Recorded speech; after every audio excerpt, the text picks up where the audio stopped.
Tinututulan naman ng National Union of Students of the Philippines ang sinumiting proposal ng 8 pribadong kolehiyo at universidad para magtaas ng matrikula.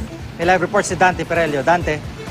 Yes, Gigi, ngayong darating na pusukan, 8 private colleges at universities sa Maynila ang nagsumite ng proposal sa Commission on Higher Education o CHED para magtaas ng matrikula ayon sa impormasyong nakalap ng National Union of Students of the Philippines o NUST.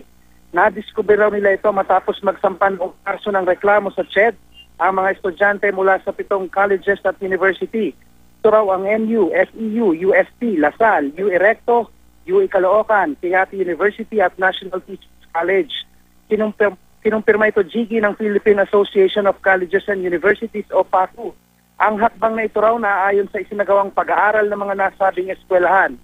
Nasa batas daw kasi na may karapatan ng mga eskwelahan na magtaas ng matrikula, kung saan 70% nito napupunta sa salaries, wages at benefits ng teaching and non-teaching personnel, 20% sa improvement ng school facilities at 10% sa return of investment.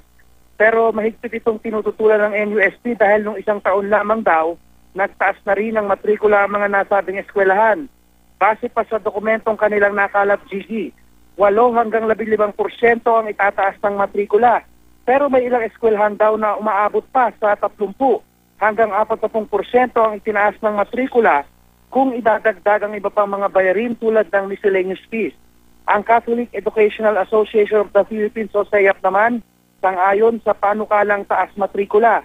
Mayroon naman daw kasi mga easy installment payment scheme at scholarship program ang mga private school para di gaanong mabigatan ang magulang ng mga estudyante. Balik sa iyo, Gigi.